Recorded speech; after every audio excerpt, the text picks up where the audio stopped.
Welcome to Eye on Korea, a video podcast produced by the Korea Economic Institute of America.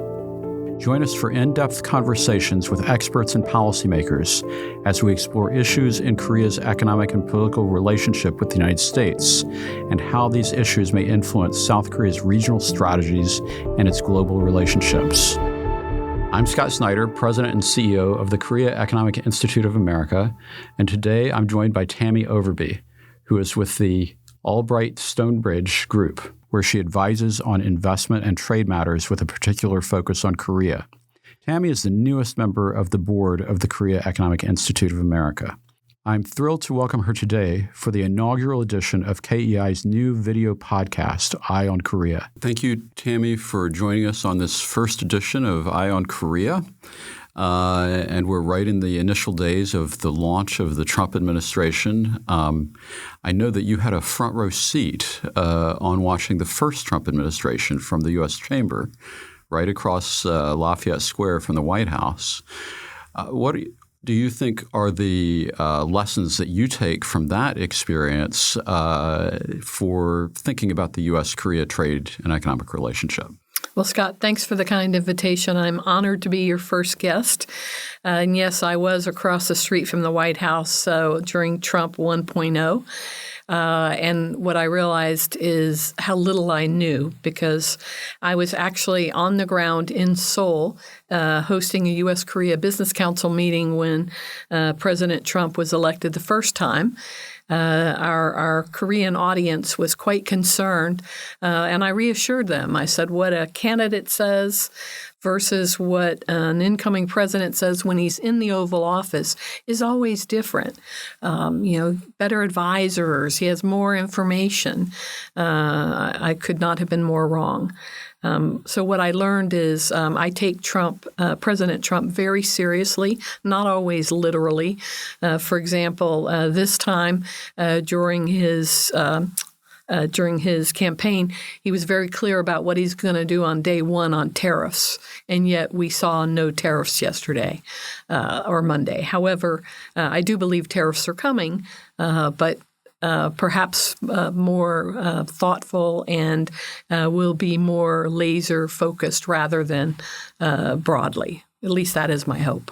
Okay. Well, let me ask you to dig down on the tariffs a little bit, because I think that Treasury Secretary-designate Scott Bessent provided a little bit of illumination, at least about how Trump might be advised to use tariffs.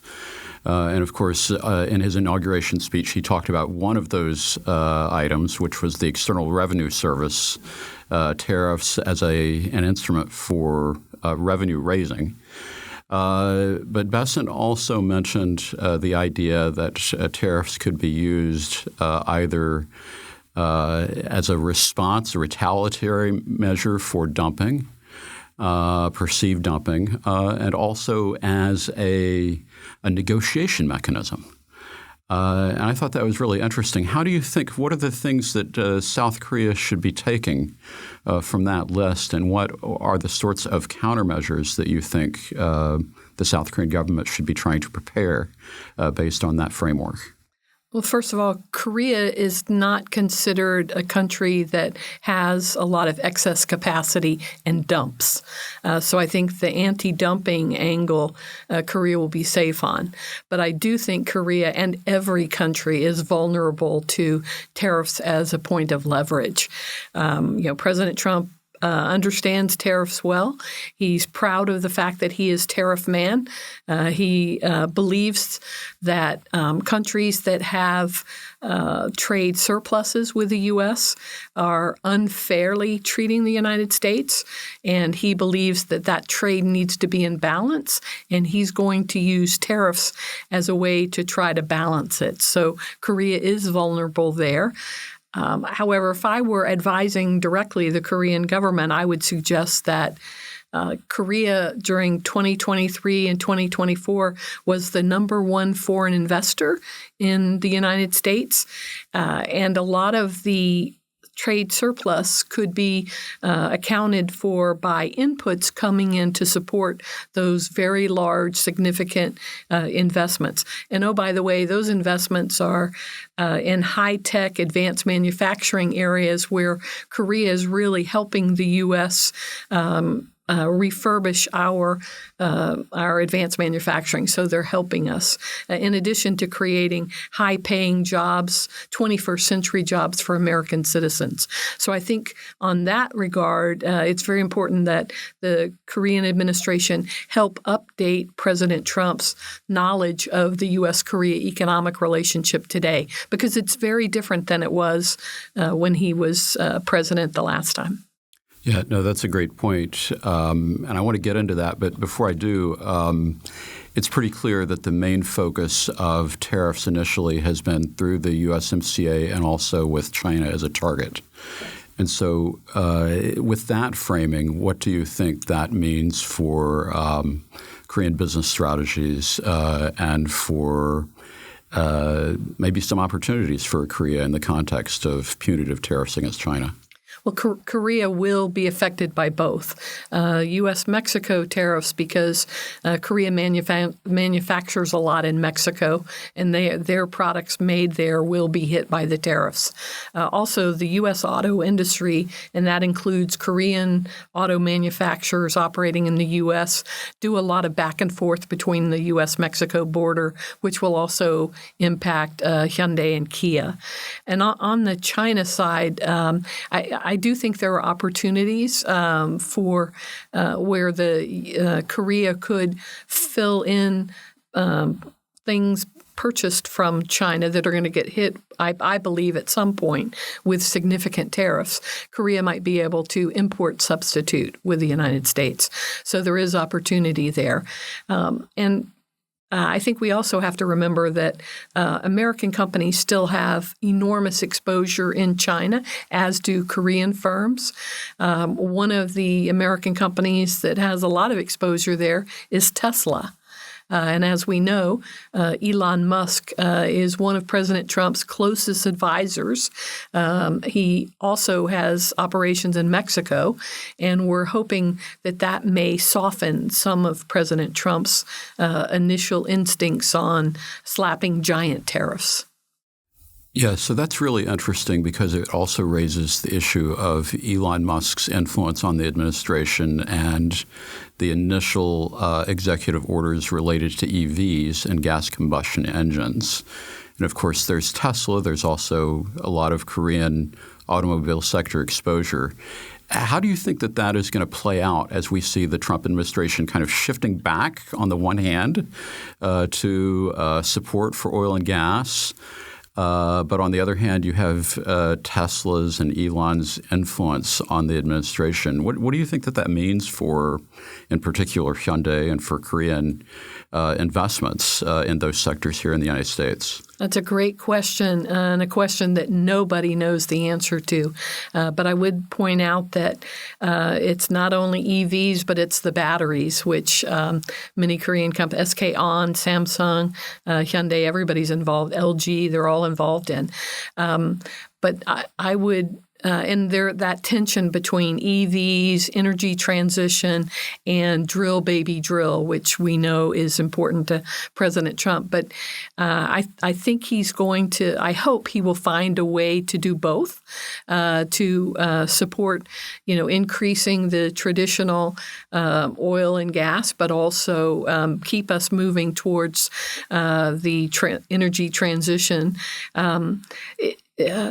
Also, whatever he does for the U.S., and again, I'm concerned about the IRA and the CHIPS Act, what he might do there. And I think it's important that he understand that those hugely significant Korean investments came into the U.S. because of those commitments. And I'm aware of several large Korean additional investments that are paused right now, waiting to see what President Trump is going to do. How will he handle the existing investments?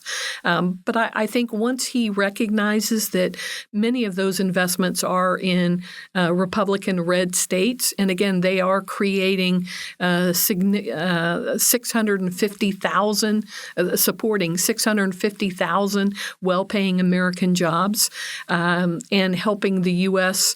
With our supply chain resiliency. Their Korean investments are important parts of the U.S. economy and increasing. So I'm hopeful that he and his team will find that balance so that they can do both without killing the investments that are already here. Okay, so it sounds like the energy transition, energy policy is going to be a chaotic work in progress. Maybe we could turn to shipbuilding, because that's an area that President Trump mentioned in his initial conversation with President Yoon right after the election, before subsequent events. What do you see as the opportunity set? Because we have the Jones Act, we have a lot of restrictions on advanced technology under what they call ITAR. But yet we have maintenance repair operations, and we have Hanwha Ocean's acquisition of the Philly shipyard. And so how do you think that's going to develop? I see it as an enormous opportunity for U.S.-Korea relations. China has the largest fleet in the world, and the U.S. has really lost competitiveness in shipbuilding.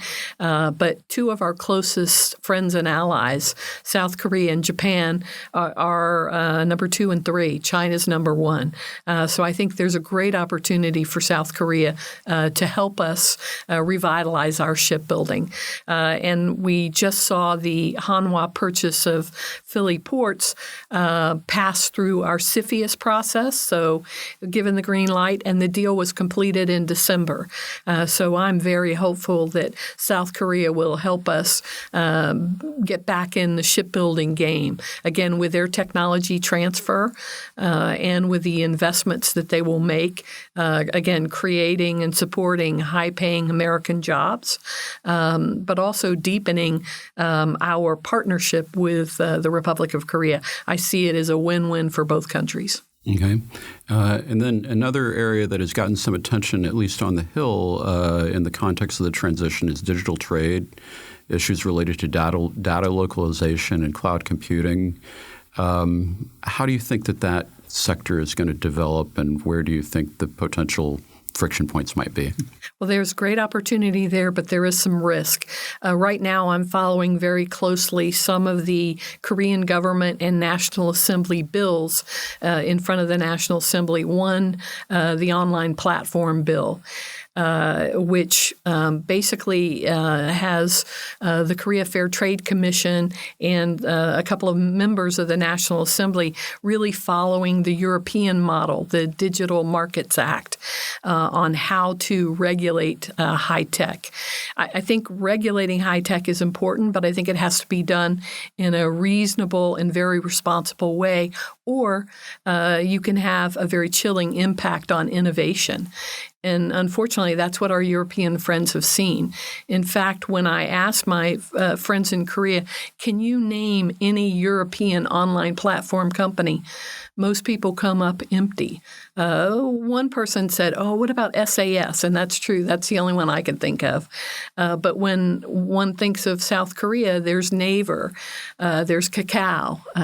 Coupang was born in South Korea. And in the U.S., obviously, we have Google, Apple, Microsoft. We've got a lot of technology innovation.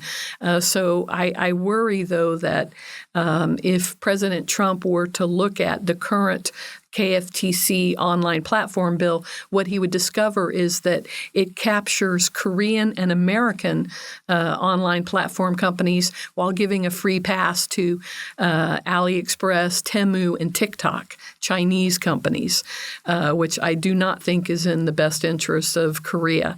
The other point I think that we have to make is that Korean companies are very innovative, as we see here, and the American companies as well. They are providing market access for small and medium-sized Korean and U.S. companies, not to mention the convenience to the Korean consumers.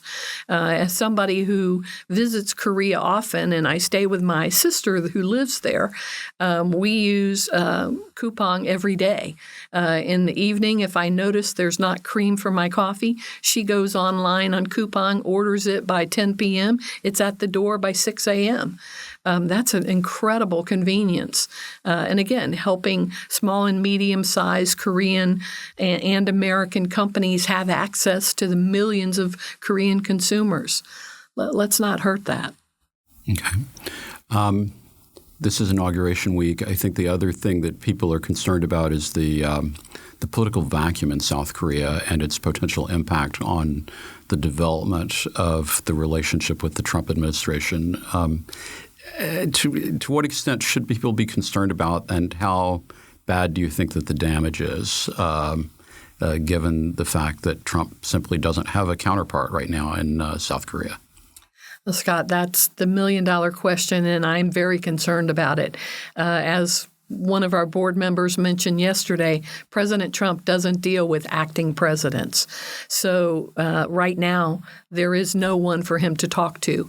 So there is no one from South Korea who can really, that he sees as his counterpart, and who can make the case that needs to be made for Korea, for the reasons that South Korea is such an important ally, and things that need to be discussed with him so that Korean firms are not damaged. So I think it is a very serious issue, and I hope our friends in Korea can resolve it as quickly as possible. And then there's another area where the Korean political vacuum may have an impact, and that is Korea's plans for hosting APEC in November. How do you think that vacuum is influencing plans for APEC and the implementation of it? And what are your concerns about how the political crisis might affect APEC in November?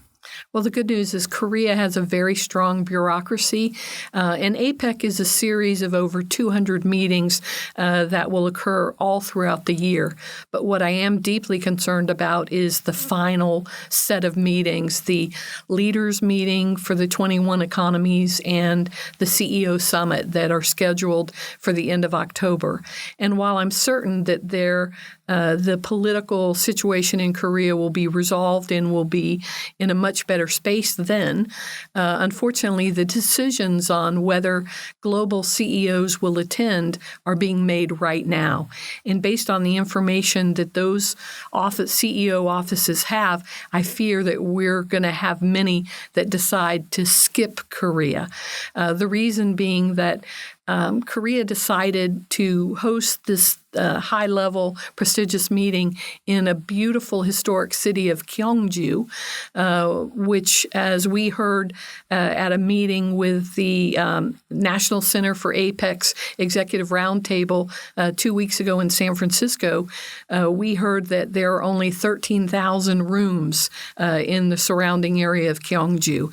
The U.S. senior APEC official at that same meeting told us that at the Lima meeting of the senior officials, the leaders, and the CEO summit, there were 25,000 people. And 13,000 rooms is not 25,000 rooms. And I actually expect even more than 25,000 because the Korean market is, I think, significantly more important than Peru. So I think we're going to see a lot more companies certainly attending, and they have interest in it, but I'm just afraid that their CEOs won't go. And from my perspective, that's a huge missed opportunity. This really should be a victory lap for Korea. How Korea handled COVID, they never had to shut down their economy. The significant increase in biotechnology, in semiconductors and steel and autos and electronics, Korea's got so many good things to showcase, to highlight. But if those global CEOs aren't there, they're the big decision makers. But if they're not there, those decisions won't be made, I fear. Yeah, well, that's an issue that I think we're going to have to keep an eye on as part of Eye on Korea going forward. Thank you so much, Tami, for joining us today. And we look forward to having you on a future episode of Eye on Korea. Thanks very much, Scott. Thank you, Tami, for joining us today. And thank you for tuning in to Eye on Korea. If you enjoyed this episode, be sure to like the podcast, subscribe so you won't miss the next one, and leave a review to help others discover the show.